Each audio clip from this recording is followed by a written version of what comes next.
Assalamualaikum warahmatullahi wabarakatuh.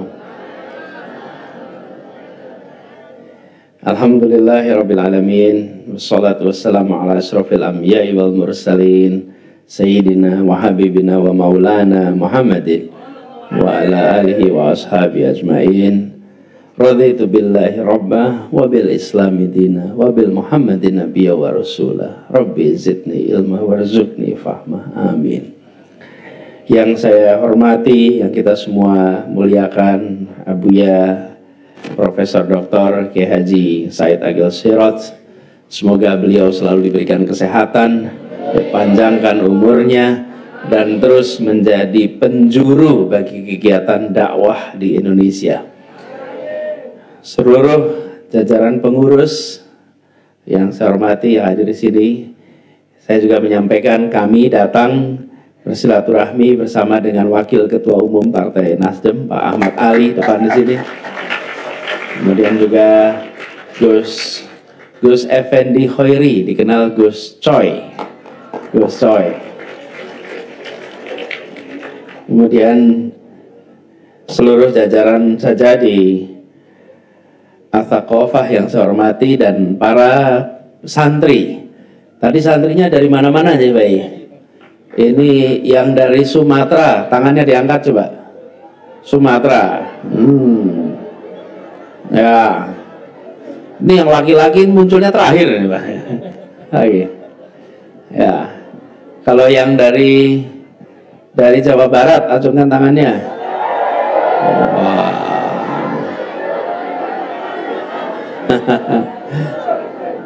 Ini saya tanya, kita di provinsi Jawa Barat atau provinsi mana? DKI. Apa maksud DKI? Alhamdulillah. Jadi dari semua saya ingin sampaikan pertama syukur, alhamdulillah Abuya bersyukur bisa kembali ke sini bersilaturahmi. Kami ingin menyampaikan rasa syukur, terima kasih bahwa Abuya Pak Kiai Haji Said Agil Siraj terus ikut menjaga masyarakat di Jakarta ini dengan pendidikan, dan juga terus menjadi penjuru, kalau istilah kami, penjuru. Penjuru itu, tahu enggak penjuru dalam baris berbaris? Penjuru itu adalah yang berdiri pertama, kemudian semuanya akan merapikan barisan berdasarkan posisi penjuru. Kalau penjurunya itu geser kanan satu langkah, maka seluruhnya geser kanan satu langkah. Penjuru itu adalah yang menjadi rujukan. Kita bersyukur sekali ada seorang yang alim, yang luar biasa luas dan dalam ilmunya, yang menjadi penjuru di dalam kita berbangsa dan bernegara, yang ikut menjaga secara luar biasa suasana ketenangan, keteduhan yang ada. Kami rasakan di Jakarta dan kami rasakan di Indonesia. Insya Allah beliau terus jadi penjuru untuk kita semua. Nah, kami bersyukur bisa kembali dan senang sekali menyaksikan Athaqofah ini makin maju.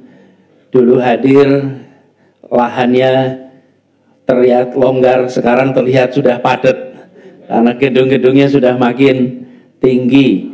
Dan insya Allah ini penanda anak-anaknya pun nanti lulus berangkat ke tempat-tempat yang jauh menuntut ilmunya. Ya, pengen berangkat kemana kalau sudah selesai dari sini?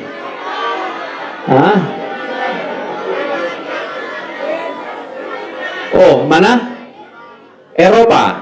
Oh, yang pakai kopiah pada belakang itu Eropa. Eropa. Mana lagi? Cina. Mana? Cina. Mana lagi? Ini yang perempuan pengen kemana? Korea. Ada yang mau ke Korea, Bay? Kalau Korea mau apa di Korea nanti? Hah? Iya.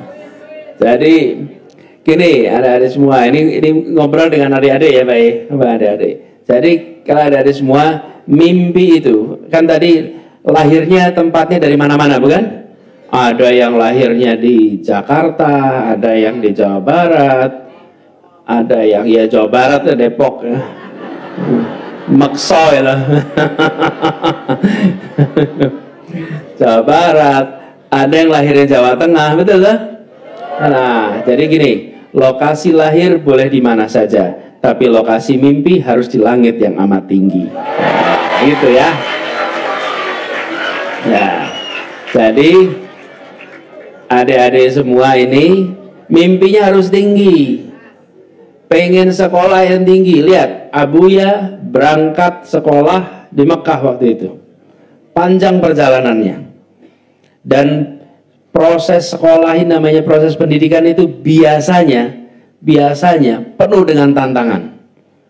Kalau ingin sesuatu yang bernilai, maka akan harus kerja keras untuk mendapatkannya. Kalau didapatkan tanpa kerja keras, pasti tidak bernilai. Pasti tidak bernilai. Nih, pengen olahraga hebat, bisa punya kemampuan untuk nendang bola sampai tajam, itu pasti latihan berkali-kali. Kalau yang laki-laki itu sering punya perut six pack katanya, Pak. Apa six pack itu apa? Hah? Itu anak-anak tuh langsung tahu nih six pack nih. Six pack itu apa? Nah, jadi six pack itu Pak Yai, otot perutnya kelihatan berkotak-kotak. Ada 6, langsung rame nih anak-anak begitu. Itu kenapa? Karena ototnya di perutnya kencang. Tidak bisa six pack itu didapat dengan tidur-tiduran. Bisa? Bisa nggak? Nggak bisa.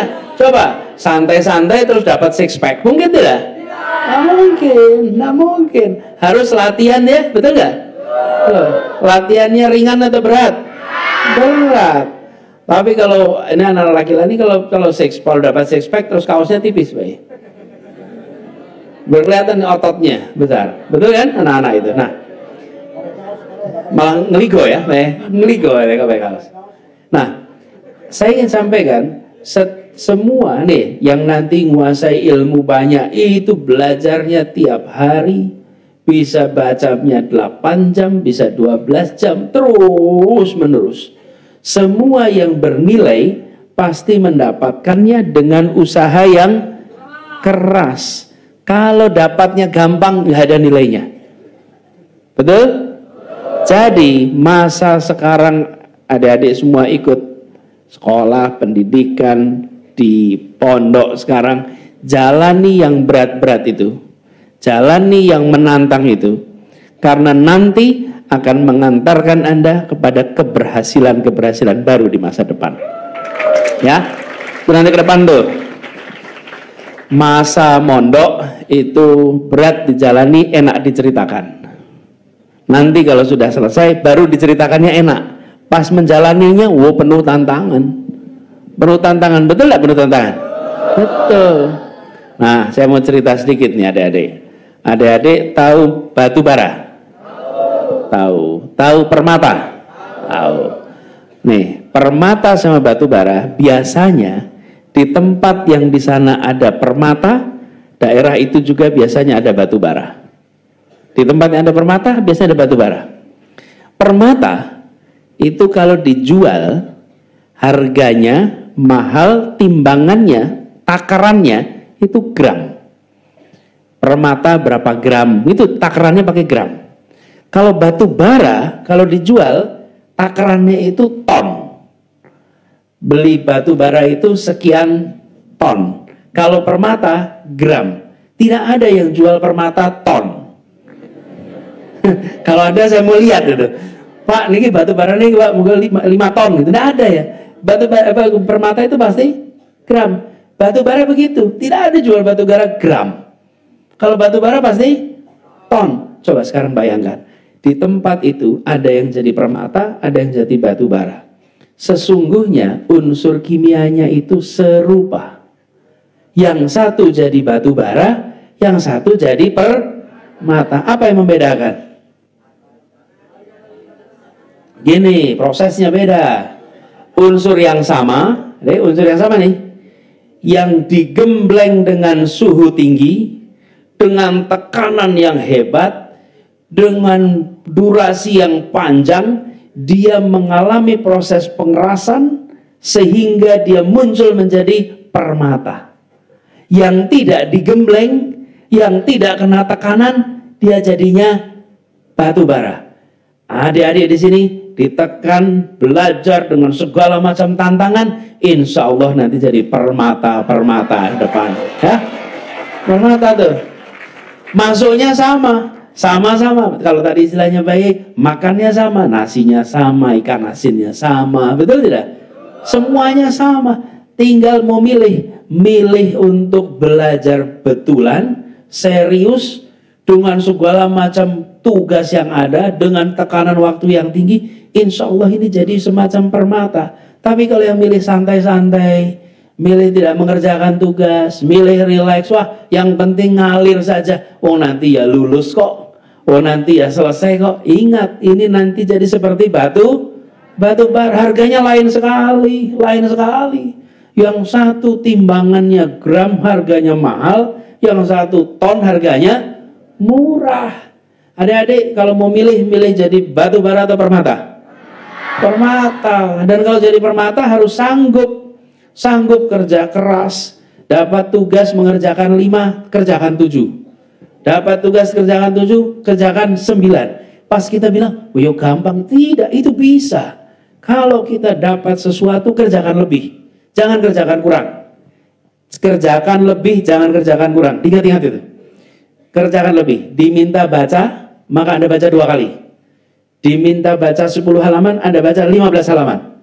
Jadi kerjakan selalu lebih. Jangan kerjakan kurang, lebih. Diminta baca sekali, baca 2 kali. Itu pada saat dikerjakan sekali, 2 kali rasanya berat. Sesudah berkali-kali jadi kebiasaan. Kalau udah kebiasaan, ada lagi beratnya. Ini adik-adik semua, masa ini masa penentuan. Menentukan kebiasaan. Begitu Anda biasa begitu, insya Allah nanti ke depannya dibukakan pintu keberhasilan. Ya, jadi saya pesan buat adik-adik, itu yang namanya mimpi, cita-cita itu pasang yang tinggi. Jangan yang pendek, yang tinggi. Pengen belajar ke tadi mana? Maroko. Mau meneruskan lagi ke Cina, Saudi, Amerika, Eropa, itu pasang itu yang tinggi. Belajar di tempat-tempat yang jauh, nanti pulang kembali jadi pribadi bawa manfaat. Dan ini adik-adik harus dikerjakan dari sekarang. Tidak bisa nanti ngejar di ujung, tidak bisa. Harus dikerjakan dari awal. Tabungannya sekarang kuasai bahasanya dengan baik. Bahasa Arab kuasai baik, bahasa Inggris kuasai baik. Jadi bekal itu. Sehingga nanti ke depan Anda akan terbuka pintu-pintunya itu. Tapi harus dari sekarang. Dan jangan membayangkan bisa dikejar nanti, saya tak sebulan terakhir belajar, tidak bisa. Kerjakannya dari sekarang terus yang telaten. Dan saya pernah punya pengalaman nih, Bay. Mau cari beasiswa. Cari beasiswa keluar. Itu sulitnya luar biasa. Kadang-kadang orang cuma dengar berhasilnya. Kita mencoba daftar 35 tempat, yang dapat panggilan 3, yang dapat panggilan 4. Nyobanya 35. Orang hanya lihat dapat 3. Nah, nyobanya berapa? 35. Itu dikerjakan terus menerus. Nanti ketemu keberhasilan. Jadi adik-adik semuanya, jangan hanya membayangkan dapatnya, tapi bersiap untuk perjuangan memperolehnya. Itu yang penting. Jadi buat adik-adik semua di sini, saya titip tadi pesan ya, batu bara sama permata. Jangan pilih yang santai. Kalau Anda santai berarti Anda lagi ada masalah ini. Kalau waktunya longgar, ada masalah. Saya titip pesan, kalau ada waktu longgar, pakai untuk baca. Baca aja. Cari apa saja, baca. Ini kebetulan di sini beruntung ada Pak Yai. Kapanpun ada beliau, ikut dengarkan. Itu dapat ilmu dari cara-cara yang tidak terduga. Setiap kali beliau bicara, setiap kali beliau ada kesempatan memberikan apapun, dengarkan, perhatikan. Ngambilnya itu, nyantri itu di sini untungnya. Karena bisa dapat waktu yang panjang, ambil itu. Itu nanti bekalnya luar biasa. Jadi adik-adik, itu awalnya saya siap kalau ada yang mau bertanya. Saya lebih senang kalau jawab pertanyaan. Kalau boleh ada yang bertanya, baik. Tanya, nanti saya jawab pertanyaannya. Buat adik-adik semua, mau tanya apa aja boleh. Pengalaman saya sekolah juga boleh. Pengalaman saya dulu belajar boleh. Nanti insya Allah saya bagikan. Yuk silakan.